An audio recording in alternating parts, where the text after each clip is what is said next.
Assalamualaikum warahmatullahi wabarakatuh. Waalaikumsalam. Apa kabar pemirsa Banten TV? Senang sekali saya Lili Khulwatunima kembali menjumpai Anda kali ini dalam program podcast, tentu saja bersama DPRKP Kabupaten Serang.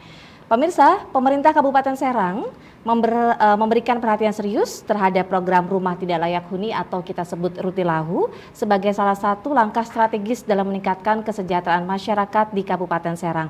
Dan melalui Dinas Perumahan Rakyat dan Kawasan Permukiman atau DPRKP Kabupaten Serang, pemerintah Kabupaten Serang akan kembali membangun sebanyak 200 rumah tidak layak huni di tahun 2025 dengan alokasi anggaran sebesar 5 miliar rupiah yang bersumber dari APBD 2025 untuk pembangunan Rutilahu. Dan untuk mengulas seperti apa implementasi dari program Rumah Tidak Layak Huni di Kabupaten Serang ini, saat ini saya sudah bersama dengan Kepala Dinas Perumahan Rakyat dan Kawasan Permukiman Kabupaten Serang, Bapak Haji Oke Oktaviana ST.MPD. Assalamualaikum Pak Kadis. Waalaikumsalam warahmatullahi wabarakatuh. Gimana kabarnya Teh Lili? Alhamdulillah baik. Alhamdulillah Pak baik, Kadisnya ya. nanya duluan ya, nanya Iya, kabar. apa-apa. Saya tanya balik. Bagaimana kabarnya Bapak? Alhamdulillah sehat. Sehat ya. Dan terima kasih sudah hadir di studio Banten TV. Sama-sama. Tentu untuk mengulas terkait Rutilahu di Kabupaten Serang, tepatnya untuk anggaran tahun 2025.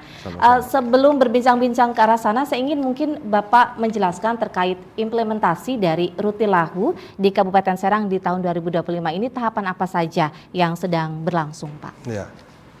Kita sudah melakukan pendataan 2023, kemudian kita legalitaskan melalui SK Bupati 2024. Jadi di tahun 2024 ini kita hasil pendataan di Kabupaten Serang masih ada 8.196 rumah tidak layak huni.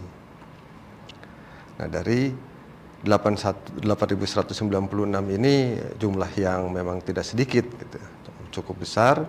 Sementara kemampuan fiskal APBD Kabupaten Serang juga belum membaik. Dan di tahun 2025 ini kita menganggarkan 200 unit rumah tidak layak huni dengan anggaran 5 miliar, artinya satu unitnya itu adalah 25 juta. Dan tahap sekarang masih tahap verifikasi. Sebetulnya datanya sudah lengkap semua. Ya. Gitu. Kita datanya itu sudah by name by address.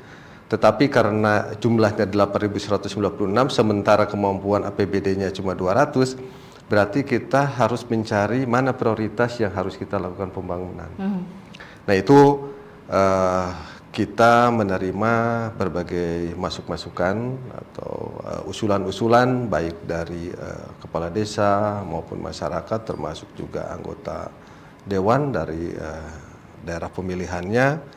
Nah, kemudian dari situ kita lakukan verifikasi. Kenapa harus kita lakukan verifikasi ulang? Karena sebetulnya datanya sudah ada. Gitu. Pertama, kita meyakinkan bahwa rumah tersebut memang belum dibangun. Karena ada kalanya, walaupun memang kita masuk ke rumah tidak layak huni, yang bersangkutan juga ternyata mendapat bantuan dari program yang lainnya. Atau juga mereka juga mendapat bantuan dari sanak saudaranya sehingga bisa melakukan perbaikan secara swadaya. Berarti biar tidak too much biar ya? tidak tumpang tindih. Oleh karena itu kita lakukan verifikasi. Yang kemudian yang keduanya adalah karena program kita itu adalah bantuan stimulan, gitu, maka kita juga ingin meyakinkan kepada calon penerima bantuan bahwa yang bersangkutan siap untuk menyiapkan swadayanya. Gitu. Nah, swadaya ini bukan hanya dalam bentuk uang, bisa juga dalam bentuk bahan bangunan. Karena kalau kita kan SOP-nya itu Mbak, pada saat si penerima bantuan kita tetapkan, kemudian kita berikan bantuan, maka si rumahnya itu memang harus dirobohkan. Jadi kita membangun dari baru. Gitu. Total dirobohkan? Kita total dirobohkan. Jadi kita dimulai dari pondasi, kemudian struktur, sampai dengan dinding dan atap.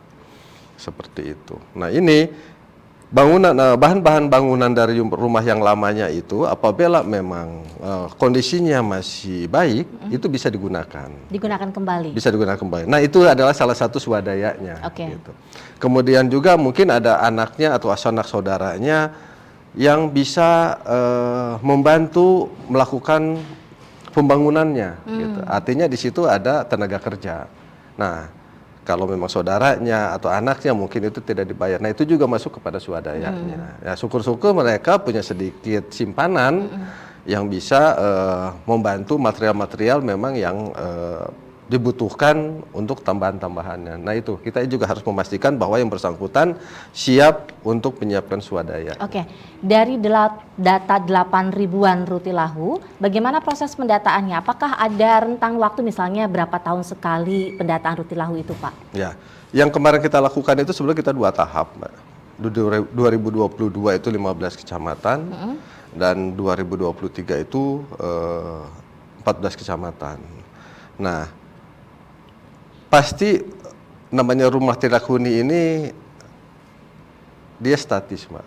Gitu. Nah, artinya pada saat kita tetapkan 8.196, mungkin saja besok lusa sebulan kemudian atau 1 tahun atau beberapa tahun kemudian tumbuh lagi rumah tidak layak huni yang lainnya. Gitu.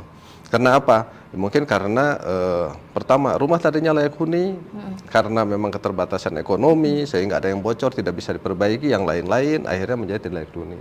Atau juga yang tadinya umpamakan satu rumah dengan punya anak, anaknya nikah, anaknya kemudian ingin misah dari orang tuanya sehingga membangun rumah yang seadanya, sehingga itu juga bisa menjadi kategori rumah tidak layak huni. Nah mungkin akan kita evaluasi setelah 5 tahun ke depan. Setelah 5 tahun ke depan baru kita lakukan evaluasi lagi. Apakah memang ini ada penambahan atau memang ada pengurangan. 10 tahun? 5 tahun ke depan. 5 tahun ke depan. Berarti per 5 tahun begitu dilakukan evaluasi ya. Betul. Kalau kriteria rutilahu sendiri yang disebut rutilahu, apa Pak? Apakah ada rutilahu misalnya ringan, sedang, atau bahkan berat, seperti apa? Ya, ini kan kalau rumah tidak layak huni ini kita lihat dari, kalau kita menyebutnya Aladin, ya. Atap, lantai, dan dinding. Aladin. Gitu, ya. Artinya atapnya yang sudah tidak layak, kemudian juga lantainya juga tidak layak, dan juga dindingnya tidak layak. Nah, kalau kita mengacu kepada peraturan Kementerian PUPR, gitu, sebetulnya itu lebih banyak lagi, Mbak. Karena rumah yang tidak ada strukturnya itu juga disebut rumah tidak layak huni. Yang tidak ada strukturnya seperti apa maksudnya? Umpamakan tidak ada slupnya, tidak menggunakan pembesian dan lain-lain, itu juga dianggap sebenarnya tidak layak huni. Karena apa? Pada saat ada gempa sedikit aja itu kan rawan runtuh gitu, seperti itu. Tetapi kita tidak, yang di Kabupaten Serang kita tidak menggunakan kriteria itu. Yang penting kita secara fisik dilihat bahwa atapnya memang tidak memenuhi, sudah tidak layak, kemudian juga lantainya sudah tidak layak, dindingnya sudah tidak layak, itu yang kita masukkan kategori rutilahu. Memang ada juga, jadi selain rutilahu juga mungkin ada juga peningkatan kualitas. Mungkin untuk ruang tamu, ruang keluarga, dan yang lainnya masih baik, tetapi untuk dapur, kamar mandinya itu masih dari bilik yang lain-lain. Nah kalau kami tidak masukkan dulu ke program rutilahu seperti itu. Belum seperti itu. Karena apa? Masih banyak di Kabupaten Serang yang atapnya sudah jelek, lantainya juga tanah atau juga plesteran, termasuk dindingnya itu masih banyak juga yang dari kayu dan juga dari anyaman bambu seperti itu. Ya, yang kita belum permanen lah ya. Yang belum permanen seperti itu. Itu yang kita prioritaskan. Ya, dari 8.000-an ini lebih banyak tersebar di wilayah kecamatan mana sih Pak? Itu hampir semua. Rata, 29 kecamatan? Hampir semua rata, tapi memang yang paling sedikit itu ada di Gunung Sari. Ya. Di Gunung Sari itu ada 69, dan yang paling banyak itu ada di Pamarayan. Pamarayan ada 820-an. Lalu bagaimana kemudian menentukan 200 rutilahu yang akan dibangun di tahun ini? Seperti apa prosesnya menentukan 200 itu Pak? Ya, selain kita survei lapangan, kita juga menerima usulan-usulan dari masyarakat langsung, baik juga dari kepala desa dan juga dari teman-teman dewan melalui aspirasi dewannya. Jadi kita lakukan verifikasi seperti yang tadi saya sampaikan di awal, apakah memang yang bersangkutan itu betul-betul memang sudah masuk ke prioritas, artinya yang betul-betul memang tidak layak dan betul-betul segera diberikan bantuan. Yang keduanya, kesiapan terkait dengan swadayanya seperti itu. Lalu bagaimana Pak terkait sebaran penerima manfaat dari program rutilahu ini? Sebarannya 200 ini apakah juga merata di 29 kecamatan? Iya, kita harapannya itu kita menyebar di semua desa itu ada ya. ternyata dari 328 desa di Kabupaten Serang, ini apabila kita berikan satu-satu aja ternyata di anggaran Kabupaten Serang itu tidak mencukupi. Ya, karena kita hanya 200. Sehingga kita untuk bisa dilakukan penyebarannya itu minimal per kecamatan itu memang kita berikan bantuan rutilahu, walaupun memang tidak semua desa satu desa satu. Kemudian juga apabila kami pun harus menyebar rata ke semua desa dari 200 desa ini, sebetulnya ini kan bantuannya itu adalah bantuan stimulan keuangan, Mbak. Kita bantuan stimulan keuangan atau bansos keuangan masuknya, tetapi kami juga menyiapkan fasilitator untuk mendampingin si calon penerimanya. Untuk memberikan saran teknis pembangunan rumahnya, termasuk juga untuk pengadministrasiannya. Nah, apabila ini menyebar secara rata gitu ke semua desa, nah ini juga dibutuhkan fasilitator juga yang cukup banyak gitu. Oleh karena itu kami juga tetap ada pengklasteran ya. Pengklasteran artinya tidak bisa umpamakan satu desa satu, karena kejangkauan fasilitatornya itu juga akan terlalu luas seperti itu. Oke, lalu bagaimana Pak dengan tadi kan ada fasilitator gitu ya, dari tahapan sebelum kemudian proses sampai pasca, seperti apa prosesnya? Ini belum ya Pak? 200 ini apa belum? Kita masih lakukan verifikasi. Masih Masih lakukan verifikasi. Nah, itu salah satu tugas fasilitator itu juga adalah melakukan verifikasi. Oke. Gitu. Dan bagaimana DPRKP menjamin bahwa ini tuh objektif dan tepat sasaran Pak? Kita lakukan verifikasi itu kan sebetulnya ada 2 tahap. Tahap pertama kita lakukan pada saat kita melakukan pendataan atau dalam tahap penyusunan database. Jadi pada saat penyusunan database pun kami lakukan verifikasi, kami datangi satu rumah gitu. Artinya dari rumah per rumah. Untuk mengetahui pertama kondisi rumahnya, kemudian sarana prasarana apa yang ada di rumah tersebut, kemudian termasuk juga berapa jumlah keluarga yang ada di sana, termasuk juga mata pencariannya apa. Nah, yang keduanya adalah verifikasinya pada saat yang bersangkutan itu masuk nominasi prioritas yang akan kita lakukan pembangunan. Kita lakukan verifikasi ulang seperti itu. Artinya ini ada 2 kali verifikasi. Sehingga insya Allah bahwa apa yang nanti kita tetapkan untuk 200 si calon penerima ini adalah betul-betul memang yang layak untuk dapat layak diberikan bantuan pembangunan rutilahu. Oke. Satu penerima manfaat mendapatkan berapa Pak? Ya, kita sekarang alhamdulillah ada peningkatan sejak 2023 yang tadinya 20 juta menjadi 25 juta. 25 juta. Oke, lalu kapan ini kira-kira akan mulai diterima dan akan mulai dibangun?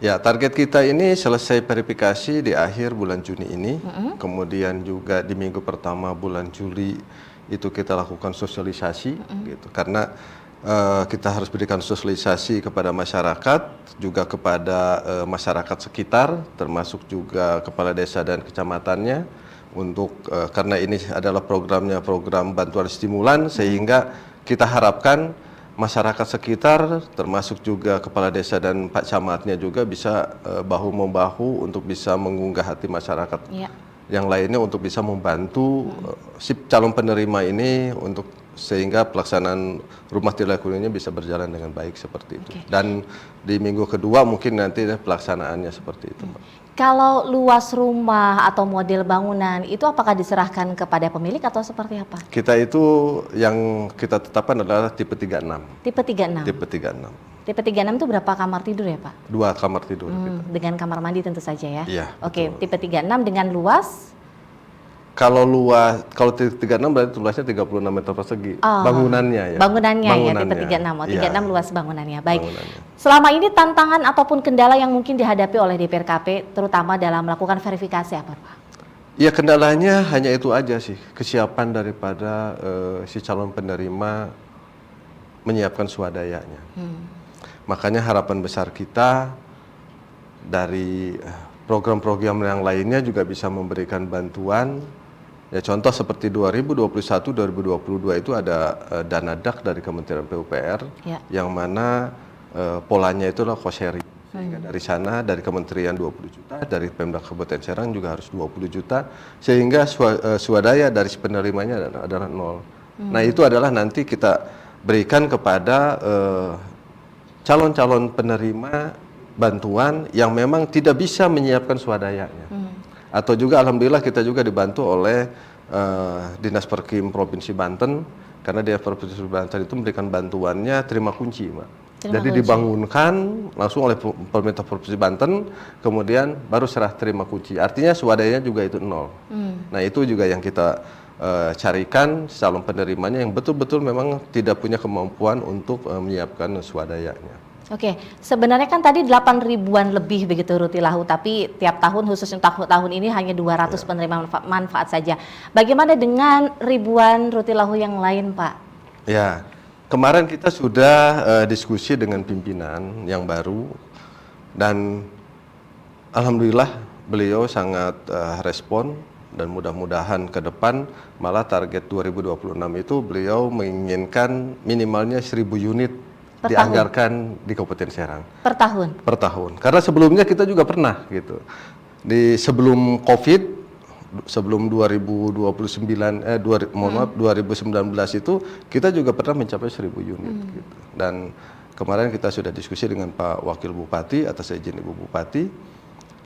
Beliau menginginkan untuk 2026 itu 1.000 unit Rutilahu dianggarkan melalui APBD Kabupaten Serang. Melalui APBD. Lalu bagaimana dengan menggandeng pihak-pihak lain misalnya? Oh itu tetap pengusaha. Upaya itu. Itu tetap ada. Karena walaupun kita menganggarkan 1.000 unit per tahun, selama 5 tahun kepemimpinan Ibu Bupati kami yang baru ini, Rutilahu tidak akan tercapai apabila kita tidak menggandeng dari pihak-pihak yang lainnya. Nah kita juga upaya sudah, kita koordinasi dengan Dinas Perkim Provinsi Banten, insya Allah 2026 juga kita nanti akan dapat bantuan walaupun nilainya jumlahnya belum bisa mengetahui. Kemudian juga dari Kementerian PKP, karena sekarang kementeriannya adalah Kementerian Perumahan dan Kawasan Permukiman, itu kita lebih intens lagi. Kemudian yang selama ini kita juga dibantu oleh Basnas Kabupaten Serang. Kemudian juga dari CSR terutama Indah Kiat dan teman-teman pengusaha Serang Timur dan juga dari Koperasi BMI. Tetap ini kita lakukan upaya-upaya agar pembangunan Rutilahu Kabupaten Serang itu lebih signifikan lagi jumlahnya. Oke, Pak. Dari banyaknya Rutilahu di Kabupaten Serang, apakah memang yang pemiliknya berada di bawah menengah ke bawah atau bagaimana, Pak? Iya, hampir sebagian besar itu adalah menengah ke bawah. Karena kalau menengah ke atas, otomatis itu juga tidak masuk ke salah satu kriteria. Oke. Otomatis memang menengah di bawah ke bawah ya? Iya, menengah ke bawah. Kalau pengawasan sendiri terhadap program ini seperti apa, Pak? Ya, kita pengawasan itu yang pertama dilakukan oleh fasilitator, kedua oleh pelaksana teknis kita. Jadi kalau fasilitator itu hampir tiap hari itu ada di lapangan, kalau pelaksana teknis kita itu paling mungkin secara berkala ya. Kita seminggu sekali kita lakukan monitoring dan juga evaluasi, terutama untuk mengetahui progres dan juga kendala-kendala yang memang dihadapi pada saat pelaksanaan pembangunan Rutilahu. Bapak sendiri sudah pernah ke lapangan khusus, Pak, melihat Rutilahu secara langsung, secara pribadi? Ya, kita hampir tiap tahun juga melakukan seperti itu. Oke, bagaimana Bapak melihat keadaan rumah tidak layak huni yang banyak dialami oleh masyarakat Kabupaten Serang? Miriskah, Pak? Ya, dan kondisinya sangat memprihatinkan dan pada saat mendapatkan bantuan bisa dikatakan mereka sangat sujud syukur ya. Karena yang tadinya rumahnya betul-betul sangat tidak layak menjadi yang cukup layak lah. Dan alhamdulillah mereka juga tidak berhenti-berhenti melakukan sujud syukur dan juga mengucapkan terima kasih kepada pimpinan-pimpinan di Kabupaten Serang yang telah membantu mereka seperti itu. Oke, Bapak juga apakah ingin mengatakan bahwa sebenarnya masih banyak orang atau masyarakat yang berada di bawah garis kemiskinan di Kabupaten Serang? Ya, masih banyak sih, masih banyak, Mbak. Oke, dan perlu dibantu tentu saja ya? Sangat perlu dibantu. Pak, terkait pelaksanaan program Rutilahu ini mungkin adakah inovasi yang digagas oleh DPRKP Kabupaten Serang agar program ini juga mampu menjangkau seluruh masyarakat di Kabupaten Serang? Ya. Sebetulnya sampai dengan 2023 itu Kabupaten Serang sudah membangun sekitar 13.900 Rutilahu, Mbak. Cukup banyak. Tetapi memang kita datanya sporadis gitu. Kita sangat tidak tahu apakah memang ini tepat sasaran atau tidak. Makanya kita lakukan pendataan ulang dan kita tetapkan menjadi satu data Rutilahu. sehingga kita tetapkan melalui keputusan Bupati bahwa penetapan satu data Rutilahu atau kita singkat Sadar Rutilahu ini bisa digunakan oleh siapapun yang akan melakukan penanganan rumah tidak layak huni di Kabupaten Serang. Kemudian ini pun data ini sudah kita lakukan secara digitalisasi melalui program atau sistem informasi Digimon, Digital Monitoring Perumahan dan Kawasan Permukiman, sehingga nanti masyarakat bisa mengetahui siapa saja yang masuk ya apakah yang bersangkutan sudah masuk database, kemudian apakah sudah lakukan penanganan atau belum. Kalau ada penanganan tahun berapa semua bisa dilihat di Digimon PKP itu. Oke, Ya. Pak, jika ada pihak lain yang ingin turut serta memberikan bantuan Rutilahu, apakah ini juga harus ada seizin dari DPRKP Kabupaten Serang? Tidak perlu izin, tetapi ada pemberitahuan. Pemberitahuan. Ya, jangan sampai nanti sasarannya itu double bantuan gitu, seperti itu. Yang kita harapkan seperti itu. Yang keduanya, kita bisa melakukan pencatatan. Pada saat umpamakan ada pihak yang memberikan bantuan rumah tidak layak huni kepada salah satu penerima bantuan, kalau memang memberitahukan pada kami akan input di Digimon PKP tersebut, sehingga nanti masyarakat juga bisa mengetahui, siapapun bisa mengetahui bahwa yang bersangkutan sudah dilakukan penanganan oleh pihak tertentu seperti itu. Oke, dan banyak juga pihak swasta yang melakukan ini, Pak, membantu Rutilahu. Yang kami ketahui itu seperti yang tadi saya sampaikan, yang pertama Indah Kiat, kemudian teman-teman dari Serang Timur, kalau dulu namanya Hipwis, ya. Kemudian juga dari Koperasi BMI, terakhir kami dapat informasi juga dari Indonesia Power juga pernah memberikan juga bantuan, kemudian juga termasuk dari PT Motik yang ada di Wilmar, ya, kawasan Wilmar. Oke, apakah mereka memang diimbau oleh pemerintah setempat atau memang kemauan dari perusahaan sendiri, Pak, untuk memberikan bantuan ini? Sebelumnya mereka itu berdasarkan kemauan sendiri, tapi kita lakukan himbauan juga. Gitu. Kita lakukan himbauan, termasuk kepada yang belum pernah, tetapi ya kita upaya-upaya itu kita lakukan kepada pengusaha-pengusaha Serang Timur, kemudian juga Serang Barat, juga Bank BUMN, termasuk Bank BJB, ya kita lakukan upaya-upaya itu untuk bisa memberikan bantuan rumah tidak layak huni di Kabupaten Serang. Oke, menurut Bapak, kapan program ini bisa diperkirakan rampung hingga selesai, Pak? Kami sih targetnya 5 tahun kepemimpinan Ibu Bupati ini bisa selesai. 8.000-an ini maksudnya? 8.000 ini. Oke. Apalagi dengan semangat pimpinan kami yang baru ini, dengan contoh sekarang, kalau 1.000 unit dari Kabupaten Serang APBD, kemudian juga 600 dari pihak yang lain, baik itu APBD Provinsi, APBN, maupun CSR, saya rasa 5 tahun ini bisa tuntas, Mbak. Seperti itu. Khusus yang untuk 200 penerima manfaat ini untuk tahun ini, kira-kira rampung kapan, Pak? Itu pelaksanaan sekitar 3 bulan. Kalau 3 memang bulan Juli, berarti sekitar bulan September itu bisa selesai, insya Allah. Dan Bapak yakin itu bisa selesai 3 bulan? Insya Allah bisa selesai. Tentu dengan bantuan swadaya dari penerima manfaat Ya, sendiri begitu betul, ya? seperti Oke. itu. Lalu Pak, melalui program ini, apa target dari DPRKP Kabupaten Serang dalam meminimalisir sebaran kawasan kumuh di Kabupaten Serang? Apakah ini juga termasuk kawasan kumuh, Rutilahu? Ya, salah satu parameter kawasan kumuh itu kan adalah ya, rumah tidak layak huni, Mbak. Jadi pada saat kita penuntasan rumah tidak layak huni, maka secara langsung maupun tidak langsung ini juga bisa menurunkan grade daripada penentuan kawasan kumuh seperti itu.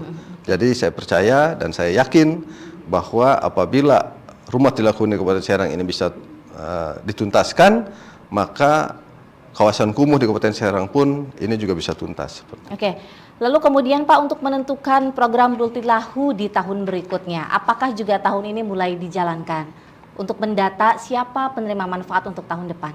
Ya, untuk seperti saya katakan bahwa database-nya kita sudah punya. Database-nya sudah ya, punya. paling nanti kita prioritasnya siapa. Berarti sudah berurutan nih, tiap tahun sudah ada mana aja yang menerima manfaat ini? Sudah ada seperti itu, bahwa database kita sudah punya, paling nanti siapa yang akan prioritas untuk bisa mendapatkan bantuannya seperti itu.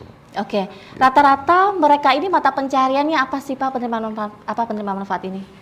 Ya, mereka mata pencariannya rata-rata adalah petani, buruh lepas, kemudian juga yang kerja-kerja serabutan seperti itu sih Mbak ya. Itunya. Atau mungkin adakah juga yang misalnya tidak punya suami gitu? Ada banyak. Banyak, Yang ya? janda-janda juga banyak gitu. Seperti itu. Lalu apa harapan besar Bapak dari program ini agar lebih menyentuh masyarakat? Ya, intinya bahwa program pembangunan rumah tidak huni di Kabupaten Serang, baik yang bersumber dari APBD Kabupaten Serang, provinsi, dari APBN, termasuk dari sumber-sumber yang lainnya, kita harapkan menggunakan satu data rumah tidak huni yang sudah ditetapkan oleh Kabupaten Serang. Oke. Sehingga progres dan juga penyelesaiannya bisa kelihatan apabila memang kita menggunakan satu data. Gitu. Seperti itu sih Mbak. Tadi Bapak sebutkan kan bahwa satu data dari Kabupaten Serang pun ini juga bisa bertambah tiap tahunnya. Ya. Lalu bagaimana jika ada penambahan? Kalau penambahan itu udah pasti, sudah pasti ada. Yang sekarang pun yang kami temukan juga ada. Tetapi kami akan menginginkan bahwa prioritas utama itu adalah yang sudah masuk database terlebih dahulu. Kita selesaikan dulu yang sudah masuk database. Setelah itu kita lakukan pendataan ulang, baru kita lakukan penanganan kembali seperti itu, Mbak. Mungkinkah juga menggandeng pihak lain bahwa ini bantuannya bukan hanya berbentuk bangunan ataupun juga rumah, tapi misalnya mata pencaharian begitu, Pak? Nah, itu lebih baik lagi. Jadi sehingga masyarakat bisa melakukan perbaikan rumah tidak huni secara swadaya, Mbak. Jadi memang bukan hanya memberikan kita bantuan fisiknya saja untuk melakukan pembangunan perumahannya, tetapi kita juga memberikan upaya-upaya pelatihan-pelatihan atau modal dan lain sebagainya sehingga mata pencariannya bisa atau perekonomiannya bisa meningkat sehingga mereka bisa menyisihkan dananya atau menyisihkan gajinya untuk melakukan perbaikan-perbaikan perumahan sehingga ini juga salah satu upaya untuk membantu menuntaskan permasalahan rumah tidak huni di Kabupaten Serang. Oke, sebelumnya sudah dituntaskan 13 ribuan Pak ya, betul ya tadi Betul, Bapak sebutkan. Nah, itu. dari mereka yang sudah dilakukan bantuan pembangunan Rutilahu, bagaimana? Apakah juga masih terus diawasi maksudnya agar mereka bisa merawat rumahnya, menggunakan rumahnya dengan baik atau yang lainnya? Upaya-upaya sosialisasi tetap kita lakukan, Mbak. Karena kita bukan hanya melakukan pembangunan rumah yang sudah masuk kategori tidak layak huni, tetapi kami pun memberikan sosialisasi kepada masyarakat agar rumah yang tadinya layak huni jangan sampai menjadi tidak layak huni, yaitu dengan cara bagaimana melakukan upaya-upaya perbaikan, jangan sampai umpamanya contoh genteng satu pecah saja apabila didiamkan itu lama-lama akan menjadikan kayu penyangganya atau kuda-kuda kaswa dan lain menjadi kropos sehingga itu juga lama-lama menjadi ambruk sehingga yang tadinya rumah tidak layak huni menjadi yang tadinya rumah layak huni menjadi rumah tidak layak huni. Nah juga salah satu sebab juga. Jadi kita lakukan sosialisasi juga seperti itu. Kemudian bagaimana juga Pak pihak DPRKP menjamin bahwa kualitas bangunannya baik begitu? Ya, kita kan ada fasilitator tadi itu Mbak. Fasilitator itu juga memberikan saran dan juga melakukan pengawasan terkait dengan teknisnya, gitu, teknis pembangunannya, sehingga insya Allah pada saat kita berikan bantuan rumah tidak huni diawasi atau menjadi supervisinya itu dari teman-teman fasilitator, gitu, sehingga pembangunannya itu memang sesuai dengan norma pembangunan rumah layak huni seperti itu. Selama ini mereka selalu merasakan manfaatnya Pak setelah dibangun rumah layak huni ini? Ya pasti Mbak, pasti. Yang tadinya rumahnya tidak layak huni menjadi layak huni, ini pasti akan menerima manfaatnya. Dan ini juga mungkin bentuk sebuah pemuasan juga dari pemerintah Kabupaten Serang begitu ya untuk masyarakatnya? Ya, ini salah satu program yang cukup baik sehingga ke depan ini bisa juga menjadikan masyarakat Kabupaten Serang menjadi bahagia sesuai dengan jargon Ibu Bupati. Serang bahagia. Serang bahagia. Baik, Bu, barangkali terakhir Pak, apa yang Bapak sampaikan terkait program Rutilahu ini? Ya, program Rutilahu ini adalah program yang cukup baik sehingga ada beberapa program yang bisa dientaskan melalui program Rutilahu ini. Yang pertama adalah kenyamanan hunian, kemudian juga penurunan kualitas kukumuhan dan juga penurunan angka kemiskinan sehingga menuju Kabupaten Serang bahagia. Baik, terima kasih Pak atas waktunya sudah hadir di Banten TV. Mbak Lili. Dan pemirsa Banten TV, demikian podcast Banten TV tentu saja bersama DPRKP Kabupaten Serang. Kita dukung program pembangunan Rutilahu ini, mudah-mudahan tepat sasaran dan juga cepat rampung ya Pak. Amin. Dan pemirsa, saya Lilik Hulwatunimah dan kru yang bertugas mohon pamit. Wassalamualaikum warahmatullahi wabarakatuh. Waalaikumsalam warahmatullahi wabarakatuh.